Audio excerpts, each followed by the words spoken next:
he's somebody who has actually done retreats in yoga. He says, I am so excited to be here. But we had in Nairobi about 5,000 people in a weekend. People were waiting for about 3 hours in line just to be able to come and be blessed from the relics. Next slide. Next slide. There you can see the long lines. Next slide.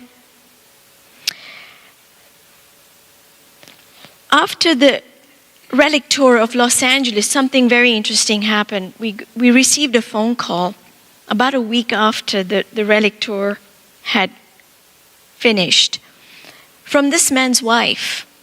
And she called and said, and I remember him because he was in a wheelchair and he had the catheters or the site where you do dialysis. And he didn't look well, but he was there.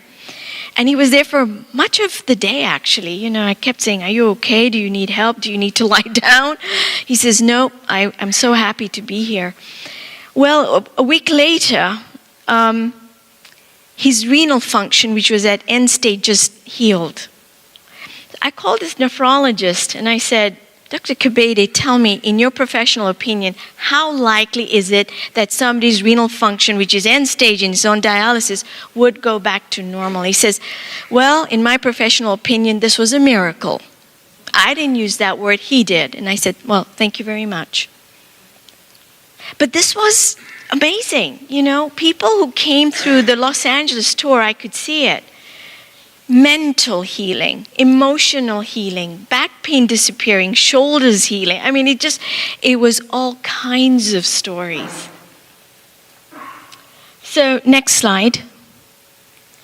This is an amazing picture. Now, you will see, we'll spend just a little time here. You'll notice something. Look here. Look at that golden light. And it's blessing this nun. It's a low resolution picture, but if we had to expand these orbs would be unique orbs to each master, okay? There are a lot of anomalous things that happened around the relic tours. The picture, this was taken by a journalist, and she was really disturbed about her camera. It was brand new. And she kept looking at it and looking at the space and looking at her camera. And my brother says, something seems to be the problem. She says, there are lights in the pictures, but there's nothing here. And he says, let me take a look. And he says, don't delete this. Stop deleting these things. You're capturing something. Her camera had become sensitized. It was a different space, different camera, different everything.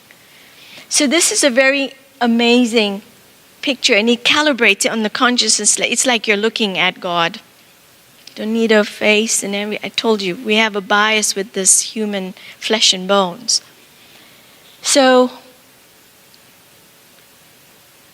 beautiful. Next slide.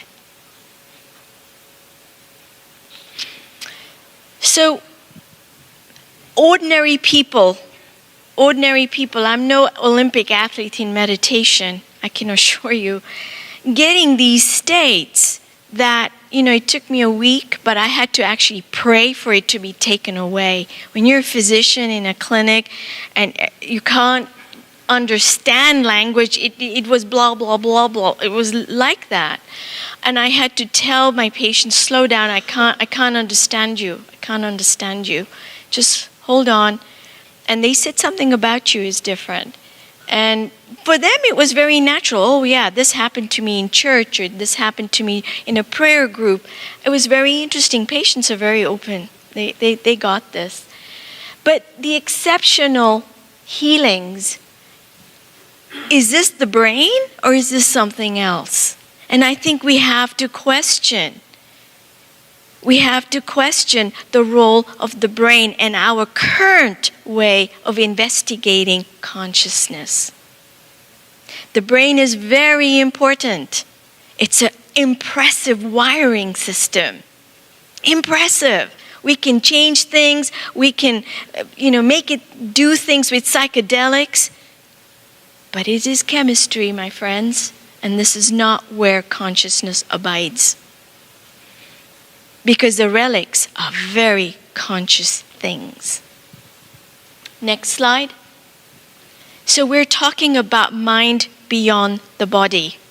This is a radical idea, okay?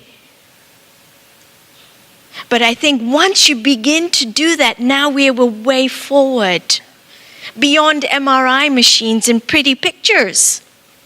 They're important, but that's not the whole answer. Next slide. So the first theme was a consciousness beyond the body, beyond the brain. Just park that.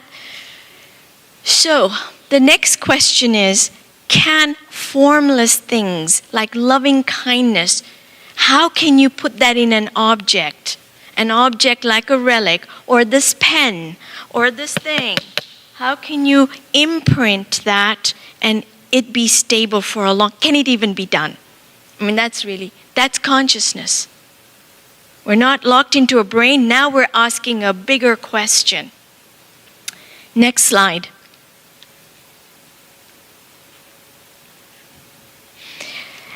To be able to ask such a question, you need a scientist who has the adequate tools, both in the outer realm. Outer realm means he needs to know engineering. He needs to know mathematics. He needs to know statistics. He needs to know how to set up a protocol.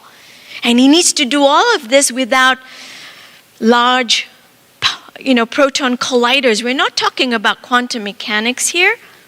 We are not talking about the brain. We don't want MRI machines. So it needs a very sophisticated mind. A mind who can bring that outer knowledge and the inner knowledge seamlessly together. And this is the concept of adequatio. How many times have we asked what our scientists are? They really ready to give us the answers? Or are they the geeks in the labs? We need to have scientists who are really awake to ask the really important questions. So the kind of device, Tiller was the one who took this question and said, okay, let's test consciousness out. And he's a material scientist. He's an expert in materials. He knows. So if he looks at this water, he just doesn't see a colorless fluid of this and, it quenches your thirst and we can make a nice cup of tea. He sees something much, much more. To a material scientist's mind, this is like a canvas. Let's see what we can do with this water. And what he decided to do was change its pH with nothing but his intention.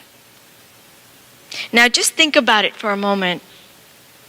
We're in this lab in Stanford and got all these meters and gauges and stuff, and he made this other condition. If we test our consciousness, it has to be with regular instruments. I told you, no large hadron colliders and MRI machines. Regular things you can find in any lab. So it's replicable. That's pretty courageous. So he decided to do target experiments. The first target was water. And he wanted to change the pH of the water. And he realized that you cannot just sit there and intend forever for this water to change its pH. You need a way to objectify your intention. You need a way to measure it.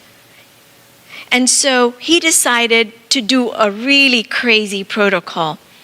And in fact, I do have, I have a device, but it's in Joe's home. In all my hurry, I came here, but it looks just like that. It looks pretty much, just think, this is your device, okay? We're going to pretend this is our device. So this is what he did. The first experiment was to change the pH of water, 1 pH up or 1 pH down from neutral pH, okay? That's a huge signal. You're not talking little noise, random effects. We're talking huge signal. So he wasn't shy about saying, I'm going to change the pH of water without any chemical additions, with just purely intention. And intention is your consciousness at work. Okay? Next slide. And this is how he imprinted the device. He took 3 other Stanford graduate students, and they look ordinary people, wear jeans, t-shirts, they're brainiacs, but inside, they were like yogis. Tiller insisted any student that he mentored have a practice of meditation. And even when I went to him, he said, Nisha, I will not work with you unless you begin to do regular meditation. For him, meditation isn't just about relaxation, it's a science protocol. I told you, science and spirit for him are inseparable. You have to do both. Back. Okay. So here we are. This thing, this device, is sitting in the table. I'm sorry about my pointer. It's not very bright, but there you are. So they'd clear a space in the lab. They'd clear the table, and 4 of them would sit down around the device, and they're sitting there on the table. And they read the intention statement. Tiller created that the pH of this water will go up. The hydrogen ion, to use material science language, will go up by a factor of so much for 1 full pH change. That was his intention. I intend that I will get, my book published in 2019. That's my intention. So we take action. You write it down. And that's what he did. He wrote his intention down. Even his experiment, the water, write it down. And then they hold one thought, that one thought, not for 5 minutes, not for 10 minutes, and I've been on these imprinting sessions. 45 minutes. Can you hold a thought for 45 minutes? I can't. My one eye is like, is the time up? And I realized I cannot be part of this imprinting team. And he even told me, I don't think so, Nisha. You just go write those papers or something. So, in that lab, for 45 minutes, they hold one thought. Change the pH of water, whatever, And this is amazing what Tiller said at the end of that statement. Thy will be done. I have never heard that in a science protocol. Clinical science, thy will be done. He's asking for the truth to be shown to him. Don't you see that? Thy will be done. He was open to complete failure. It doesn't matter. But thy will be done. I mean, I'm getting goosebumps just thinking about these kinds of protocols. It's fantastic. Next. So that's the intention statement, and it's really reads like a science thing. Don't worry. Next. He takes this imprinted thing, wraps it in aluminum foil because you want to protect it from light and leakage, information leakage, and shipped it to Minnesota. The receiving lab had no idea of the directive of that intention. They didn't know if the pH was supposed to go up or down or what. No idea. They unwrap this thing, and then they plug it next to a bottle or a container of water. Not touching, just that, like that. That's it. pH is monitored. That's your experimental setup. How simple can you get? Frugal science. Okay? We're going to see if this thing works. It took a little while. Initially, a few weeks, 6 weeks, 2 months, and this is what happened. Next slide. This is what happened. Can you believe this? Can you believe this? Somebody changed the pH of water with a device. His intention worked. What about lowering the pH? Next. And he's done this hundreds of times, okay? hundreds of times. It's really, when I saw this day, at first I thought, change water with a device. I mean, how silly is this? But it's not silly. This is showing something that with your intention, you have the ability to change materials. And water is human being. That is our biology. It's aqueous. And from water comes enzymes. From enzymes comes whole living beings. This, if you can do this, and he did do that. He did do enzyme, alkaline phosphatase, and then he went on to show his intention with a living fruit fly, a whole living system. And what's interesting with the fruit fly, if I may share a little story, Tiller does not wish to harm any animal. In medicine, we do a lot of things to animals. Okay? Tiller, the way he constructed his statements was such that the fruit fly would thrive, would mature faster, be happier fruit flies. I mean, okay, I thought, okay, that shows the kind of heart of a scientist. Next slide. This thing is not inert anymore. We think it's, in my medical mind, these things are there, objects, toasters, printer cartridges. So what? It's not so what?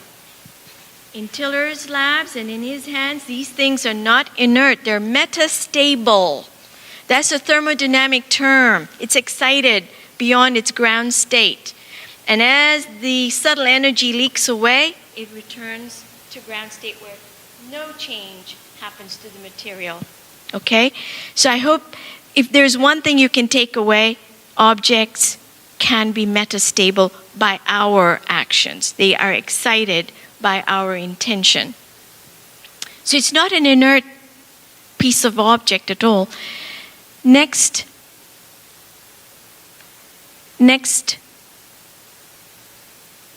There was something else he monitored. Whenever you do experiments changing materials, you want, especially, monitoring water pH, exquisitely 0.01 pH unit, that's pretty detailed. It's not a litmus paper. This is a digital monitor. You want to monitor the lab environment, its temperature, its, the water pH, how it responds. You need to know your environment to some extent. That's thermodynamics, okay? That's what he did. And something very odd was going on in that lab space. Folks, this is amazing, because this is the bridge to understanding the relics. So listen up. If you're falling asleep at the back, now you can wake up. Okay. Next slide. Okay. Temperature fluctuations, very rhythmic, like ba-doom, ba-doom. Look at this. This is not a normal air current. I mean, we can all feel the air conditioning here. If you put a meter, it's all over. It's not like this. This is very anomalous. And a huge amount. This is not random air. And if you wanted to know, if this is truly, air currents doing funky things, you put a fan. Next slide.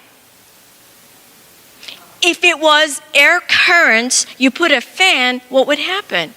Obliterate these immediately. No, they continued. This was not air. This was something else. This is what we call physicist gold. You have stumbled into something that has not been observed in nature thus far. It's non-dispersive. This medium, whatever it is non-dispersive. You can put a fan, you can do whatever you want. The waves, they're non-dispersive. That's another word. It's a thermodynamic word. And when he looked at the water temperature and the pH, it was doing anomalous behavior too, very rhythmic. Okay? This is really odd. Next slide. Now, you can take those waveforms and do a mathematical technique called Fourier transform. Routine stuff. And Fourier is a kind of calculation where you take complex waveform and you you extract vital information. So that's what Tiller did. He's a mathematical genius, you know. Next slide. And this is what he found. The air temperature, the water temperature, the water pH all nested. Like, look at that. It's like the whole room is pulsing, singing, or doing something. And the materials were like harmonics. Yeah, that's a good word. Harmonics. Next slide. Your intention matters. And intention does work. When I say work, I don't mean it works. It has energy to perform some work. If you want to change water's pH in your lab, you have to put some energy in it. You have to zap the water. And people do this, you know, you can put chemicals in it or you put electric rods in it and you have some energy and you will have hydrogen ions and you have altered the pH water. Where did this energy come from? Intention was working. It was a source of energy. Energy of a very different kind. Next slide. Okay, so I have to give you a little background into thermodynamics. So forgive this little technicality, but I think you'll have fun. And you don't need to know math. Next slide. It's not quantum theory. Nope, thank God. Next slide. It's the law. Thermodynamic is the law. Folks, if there's the third thing you can write, please write thermodynamic is the law. Next slide. And this is the law that scientists trust more than any other. Quantum theory, even look at that, theory. It's incomplete. Terrific theory.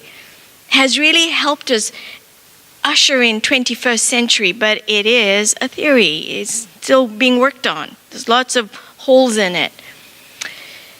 Thermodynamics has been called the Shakespeare's of science. Okay, next slide. So you don't need mathematics. I mean, hey, I don't have pedagogy in physics. I had to sit with books and Next slide. But I remember the day, this is Tiller's writing. He came, he puts his brown hat. We used to meet every Thursday, you know. He puts his hat down there and I said, okay, what are we going to talk about today? He says, thermodynamics. And he pulled out this paper and he wrote this. And I thought, oh boy. Okay. He says, Nisha, learn thermodynamics because it's the law. Everything. Closed systems, open systems, human systems, your brain system, your steam engine. It's the same. It all obeys the law. And it's true. I was going to launch into a story about Dan Brown's new book, Origins, which is based on thermodynamics, okay? That the MIT physicist Jeremy England has shown that you can use thermodynamic laws to create self-organizing systems in the lab. Hello, folks. We can put a bunch of soup in a petri dish and put energy on it, and guess what it does? It becomes molecules that we recognize as the first primordial molecules, all based on thermodynamics. Thermodynamics is old science, isn't it? And I thought, and I looked at it, are you kidding me? What? Next slide. So we'll just go over how to not, what's it's all about. Not dive into all the math. You don't need that, and I can't do it. Next. So, steam engines, next, and the brain, yeah, they all obey the law, okay? It looks so different, but they're not. Next. And like any Shakespeare drama, you have an international. I've spent more time with these dudes up there than I care to, Ludwig Boltzmann, Hosea Willard Gibbs, Rudolf Clausius, James Maxwell. These are amazing, okay? Next slide. Essentially, this is the law, okay? G is Gibbs free energy. Anytime you want to do work, you need Gibbs free energy from some source. And in the engine, it's pressure and volume, internal energy, temperature, and entropy. Next slide. So when you have a steam engine, you heat up water, steam expands, increases pressure, and drives an engine. I mean, literally, that's the concept. Internal energy, E. Of course, this is E equals mc squared. Next slide. The very famous energy and mass equivalence of Einstein. Next slide. So let's just hold this slide. I have told you that when you increase or change pH of water, you need some energy. And you can do calculations. This is actually standard mathematics, nothing genius. If you want to change pH by 1 unit up, you need this much energy, delta G of 24 milliequivalent volts. Okay? Oh. So we have to ask ourselves, where did that energy come from? What's this thing and this? How did this change? Where's this energy coming from? Next slide. So we have to say, did the pressure in the room change? No. The volume change? Did the room fly apart? No. Did the internal energy change somehow? No. Temperature? The temperature was, it did those oscillations, but it was otherwise not burning up or cooling down.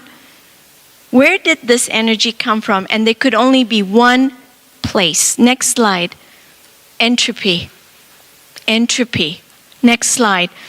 Entropy is one of the most confusing thermodynamic terms because there's so many interpretations, but essentially entropy means disorder. Disorder is more likely than order. Next slide. Your cup of coffee has delta G in it, and it cools off over time. And it loses that energy, but it never goes back. You don't see a cold item giving heat to a hotter item. That's essentially the second law in a nutshell, okay? So entropy is very interesting because that's related to information. Next slide. And information, this is why we have our information age is Claude Shannon. Next slide. So actually, I translated Claude Shannon, father of information theory, into zeros and ones, bits, So that you can do that. You can write Claude Shannon, translate to Swahili, and you'll get that. You can do, bits, and you'll get that. So it's pretty cool. Next slide. Hold that. It takes energy to put things away. And if I had a messy office, I could just put things away. But you need information to make sense of that energy. You need both. So it's a simplistic way to look at the connection between energy and information, but I think it gets the point across. And Tiller's office does look like that. Next. So we come to this question, what does consciousness do? Next. We are creating that information. We're writing change of pH. We're writing, I want to do this or that. I want to achieve this or that. We are looking at the stars at the night and we make order out of disorder. We are creating, Taurus and Virgos from these points of light in our sky. We are creating order all the time. It's the human mind. Next. But we come back to this question of space. Because I've told you, there's a bridge here from that space that Tiller found, that what he calls space conditioning, and what the Relics did. Next, let's go to the most important thing. Okay, this graph simply shows that we are over here, unconditioned, uncoupled. So in my lab, if I did this experiment, I would be over here, U1 gauge. It's just, gauge theory talks about symmetries, and even space has symmetries. The physical vacuum has symmetries. And when I talk about the vacuum, there's no physical stuff. Doesn't mean there's no stuff. There's no electrons and things that we normally think about as matter, okay? So you have normal reality, and then you have the higher reality, which is to the right here. Next. So let's look at this question about Tiller's work, and now let's look at the relics. And look at the similarities. The relics are like a device. 2,600-year-old device, and it's still going strong. Its half-life is who knows how many more centuries. It's wrapped and protected in a case and brought from city to city for the tours. Tiller's device, simple electric device, it's wrapped and protected, and it's transported to Minnesota for the experiment. Can you see the similarities here? A human did this, and an avatar did this kind of a device, but they are devices. Next. Tiller always says that his device is like Model T. And I thought, okay, then Buddha Relics is like the Pagani car. I was in Beverly Hills a few months ago, and I don't know if anyone's seen a Pagani, and I went, oh, whoa, that's awesome. That's an awesome car. So I just thought, it's not a Ferrari or Lamborghini, it's a Pagani, okay? So the Buddha's Relics and the Tiller, it was just a fun little slide I put together. Okay, next. I'm glad you get the humor in there.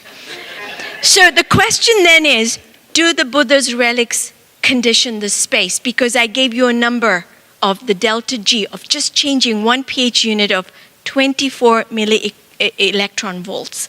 So let's ask that question. Next.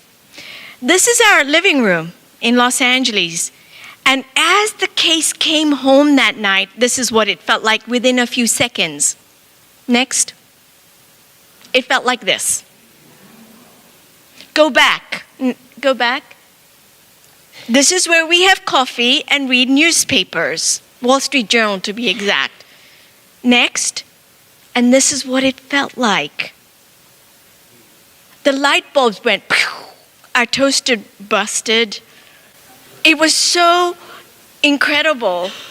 I mean, really. But notice, a few seconds. Tiller's device took 6 weeks to, up to 2 months initially. Now his labs are conditioned. They're doing things, okay? They're just conditioned, and he's able to pump it up with his intention. Space is the important bit. So this is what we did. Next slide. I took several of the Tiller devices when the relics came home. I put them under the table. I didn't make any intention. I felt that my action was my intention expressing itself. And so for the whole 3 days that the relics were home, the devices were there. In being imprinted with that loving kindness energy. I should really say information. That's a more accurate word. Next.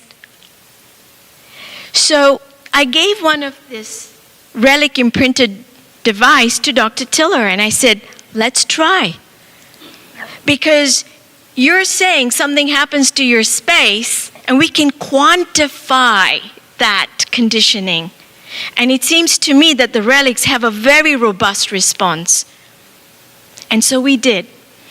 First, we measured the background of the casita. It was a small room in Scottsdale, and nothing, usual current, nothing interesting was going on. It was completely ordinary space.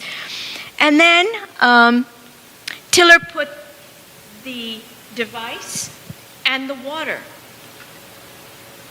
Because the theory is if you condition the space, the water pH is going to change.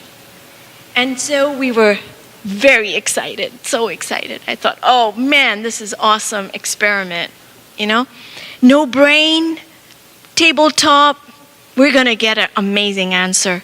And then nothing happened. Nothing happened. It was really devastating. And then I remember this morning, I remember the morning in Scottsdale when the answer came to me. And I bet some of you already got the answer too. We are living in U1 gauge, normal reality. This is where particle physics and, standard model, the Higgs boson, all that is here, okay? U1 gauge. Tiller is on the next realm. It's not electromagnetic anymore. We're talking about non-dispersive mediums and physical vacuum, SU2. But where do you think the relics are? They were much higher. Remember, I said we need the right tools. We didn't have adequatio in our own setup. I was relieved. I thought, okay, it's not a failure. This is a great insight. Next slide. So, the relics are not at SU2. They're way above. They cannot speak to your little thing and down here, okay? Next slide. This is what Tiller did. Hold this slide. Hold this slide. So I talked to Tiller, and he said, whoa, yeah, talk some more. I think you're onto something. You see, I'm a student of Dr. Hawkins, and I said, there are levels of consciousnness, even your instruments, they can't go over there. I mean, Buddha is like he's an avatar, And, you're not an avatar yet. But anyway, he got the joke. He said, okay. He did something. He wrote an intention. And this is exactly what he wrote. We respectfully request that this excess thermodynamic free energy of this loving kindness essence be made manifest in this space, in that casita, so that we can experimentally measure its thermodynamic activity. He asked this device sitting in the casita. And this is what happened. Next. This is when nothing is happening. You can see, weeks, nothing. I'm going, oh my God, this is horrible. And then I get the insight, and he writes that statement, and then look at what happened to the pH. It took off like a rocket. And he even called me, Nisha, the pH has gone crazy. It's going up. I said, whoa. Next slide. Next slide. When he started to take off, we only kept the meter on for about 2 weeks. We got our answer. It would have kept going, but it changed 2 pH units in 2 weeks. That's huge. Now you can have some calculations. Now we can put some numbers to that loving kindness. Next slide. So we go back to that 2 pH units. We know it needs about 60 milli-electron volts to change that pH. The pressure in the casita didn't change, the volume didn't change, the internal energy didn't change, the thermal thing you can calculate, and it would have required 700 degrees centigrade to produce that pH change. It's like love was actually it burns, okay? But, so what happened? Next.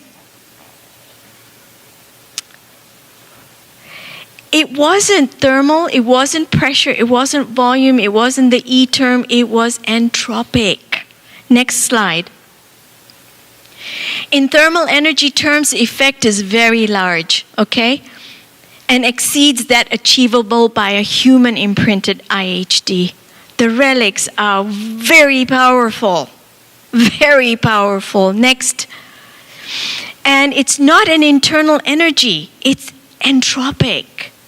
Those relics carry information. Your emotion, that love, is informational. Information is not just zeros and ones of Shannon. It's much, much more than that.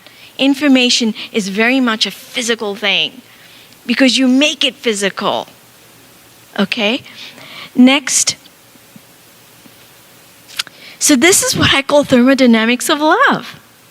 We have a way to measure this thing. And it's Buddha's consciousness in a form of a relic. And that we have some parallels between Tiller's science and the Buddha's relics that inform us. that consciousness is much, much more.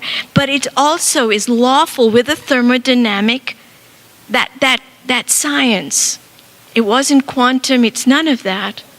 And I'm sure that if you did quantum mechanical and differential equations, I'm sure we could go there, but that's awfully hard to do on a tabletop. Okay? This is tabletop. We're putting things on, it's simple. Well, simple to me. Okay. So essentially, this is the second law, and basically we're saying, what Tiller is saying is that you need all of the information. Anytime you generate new information, you reduce disorder. Our cells, when they're talking to each other and exchanging chemicals, they're actually talking to each other. This isn't just chemical exchanges. It's like an informational exchange is happening. But we don't think like that in biochemical terms, although they're getting there. Next slide. So for me as a medical doctor, this is how I see things, I'm here, chemical medicine, very important. You need chemicals. I'm not saying you do away with that, but we have to use them wisely. But we have to make our patients aware of their biofields, the acupuncture system. Teach them Tai Chi and yoga. Have them really do those disciplines. And when my patients do that, they stop calling me. Okay? They become self-efficacy. It's called they're able to take care of themselves. Then you have information medicine, which is what Tiller is doing, and finally you have spirit. And there's a cascade of healing effects from spirit all the way down. But there's increasing power as you go from chemistry to acupuncture, intention, and spirit. This is what it's really trying to say. But notice, again, chemistry is not less important. I just want to emphasize that. I use chemistry all the time. But I take time to tell my patients about these other aspects that they are in charge. And I could tell you so many stories of my patients, but time doesn't permit me. Next slide. But I want to tell you just very briefly about something that Tiller is doing, and we call it information medicine. Next slide. We have said that this thing is stable, metastable, about 6 months or so, this thing, right, the device. So could you then take that science from the pH and all of that and actually affect a living system, living far away? Because it's non-local. These effects, subtle energies, are non-local. They're not electromagnetic. They don't decay over thousands of miles. And so he did a project for autistic children. And, we don't do very well with autism in modern medicine. We think that these children are sick and that we need to do this or put chemical or behavior there. I mean, they're all okay, but we haven't found why these children have autism or what to do really about it. So with Susie Miller, she's a speech therapist in Scottsdale. And in fact, this is very interesting. The children told Susie, contact Bill Tiller. And she says, who's Bill Tiller? And so she has these kids who actually told her, these children somehow, and this is where I go, they're entangled with Tiller, entanglement effects. So anyway, Susie got in touch with Tiller, and they set up an experiment, which is ongoing. And autistic children, one of the big things that lags in these kids is speech. They cannot speak. They take a long delay. And so, next slide. So Tiller got to work. He wrote a very specific intention statement to help the children and a separate statement to help the parents, because the parents go through a lot of stress looking after these kids. So the children, there were about 40 of all ages. I think the youngest was 3 and the oldest was 15. They imprinted, 4 of them around a table in Payson, Arizona, at the Tiller Labs. And the device was kept there in a shed. In a shed, okay? The device is like that. And the computer scrolls the names and addresses of the 40 children. I mean, okay. Next slide. So you can see the black star is in Arizona. Next slide. And the information is broadcast throughout the globe. Whoever signed that consent form receives that information. It's a form of subtle energy. And the kids were in Finland, Australia, New Zealand, yes, all over the United States.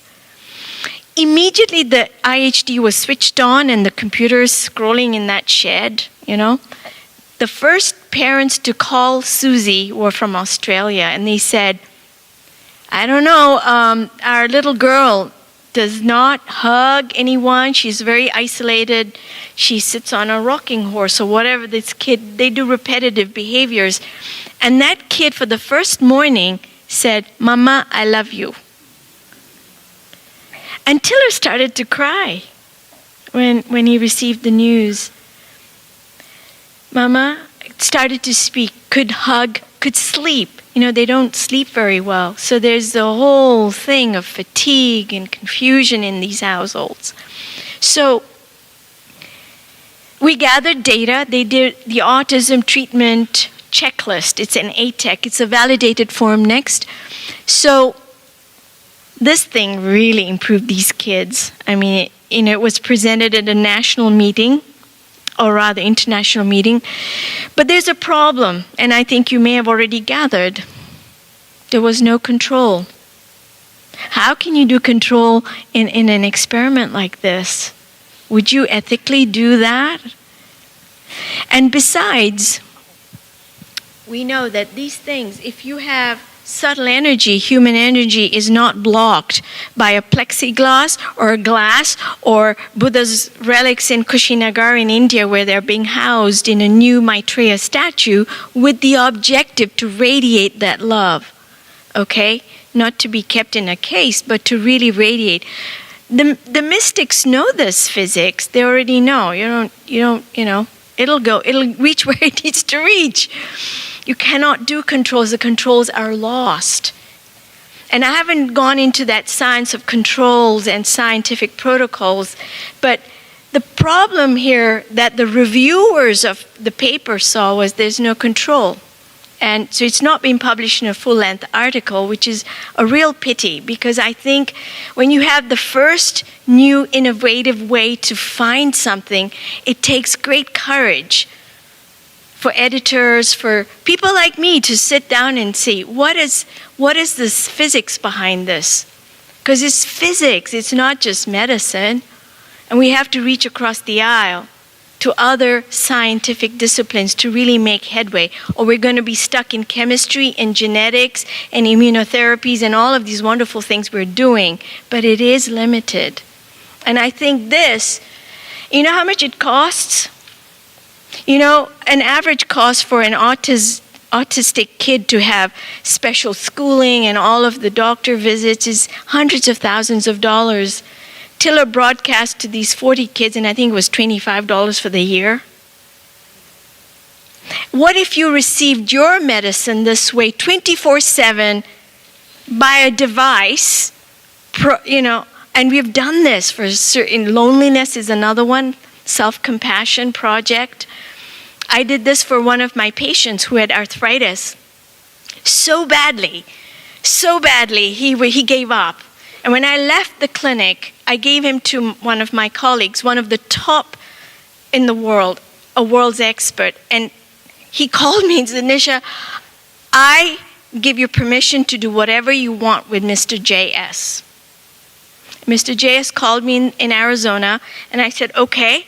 He says, I know you're doing this crazy physics stuff, but I'm ready to do anything. So in his case, we worked with him and said, what are your goals? What are your health goals? He says, I don't want any more pain. I want to improve my heart health. I want to be able to ski. He lives in Minneapolis. So we put those things down, and Tiller revised the statement until it felt right, until it felt peaceful. And then it was imprinted. And that device was shipped over to Minnesota, and the gentleman receives it and puts it in his home. Personalized medicine. Personalized medicine. So I called JS. It took a while, but 3 years. But I called him. I check in with him to get the data, and he said, "Well, Dr. Manek, I just don't know, but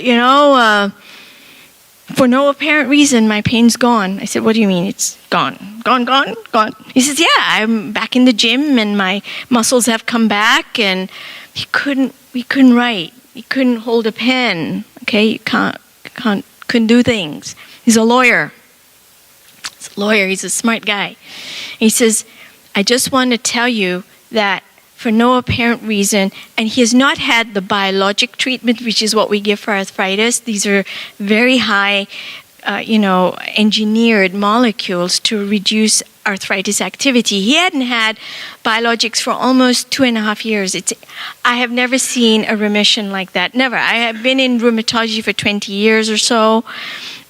We see healings, spontaneous healings in cancer. We do hear that there are those case reports, but not in arthritis. It's really surprising. Somehow in arthritis, those spontaneous remissions, I haven't seen in his condition ever. So he's in remission. He's cured. Okay, this is very, and we've gone through what could have happened. It's an inside-out healing. It's not from the outside in. With modern medicine, we change chemistry and we do things outside. We do operations, change joints, we give steroids, whatever, but it's an outside-in process. With information healing, it's an inside-out. And you could tell Mr. JS was reporting things.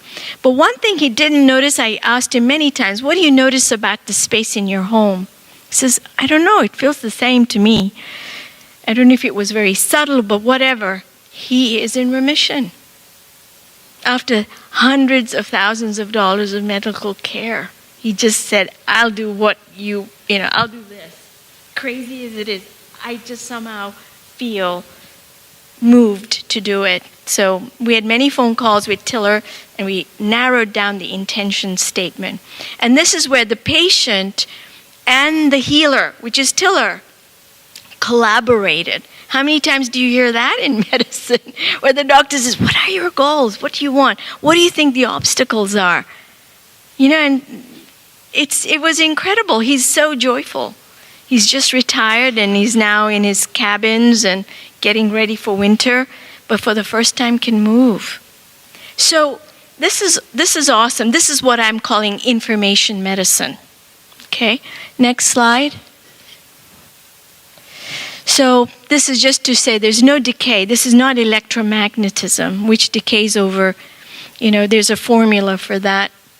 And it goes, there's no block. You can put concrete or it cannot stop human emotion. These are subtle energies. Next. So I had to put that up there. Next. So the bottom line, develop your gifts of intentionality. Get really clear. Reduce the noise in your mind. You cannot waver and change every 10 seconds, which is really what I do. You're very muddy and really fast and next thing and the next thing. But Tiller, one thought, thy will be done. Show me the truth, literally. So you can take these lessons. They're not that hard. Next, my teacher, Dr. David Hawkins, and I think we're in a very interesting place in human history. We've been Homo erectus, started walking on 2 legs, then we developed a beautiful brain, Homo sapiens, but we're now evolving into Homo spiritus, Homo illumini, Homo universalis. These are all different Homo this, Homo bigger in consciousness from various teachers I've had, and none of them knew the other one. They're all telling me this. I thought, oh, this is awesome.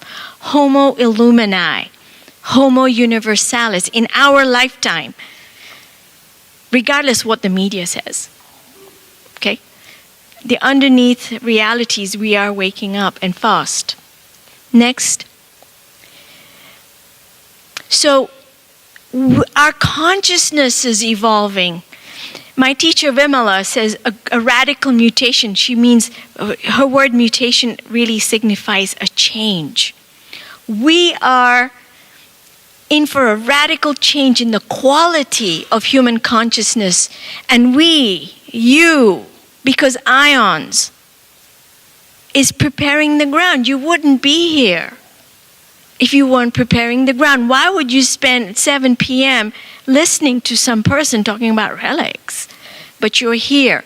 You're preparing the ground. So we are responsible for that. Next. We met His Holiness the Dalai Lama some years back, and Lama Zopa was the director of the tour. So Tiller, that's him on the right, and talking to Lama Zopa there. And Lama Zopa said, yeah, I agree. We need to do experiments on the relics because it is a question of consciousness. It's a vital clue. They get it. Funding is always the issue. You need time, but anyway, he was very happy that we were doing this. Next slide.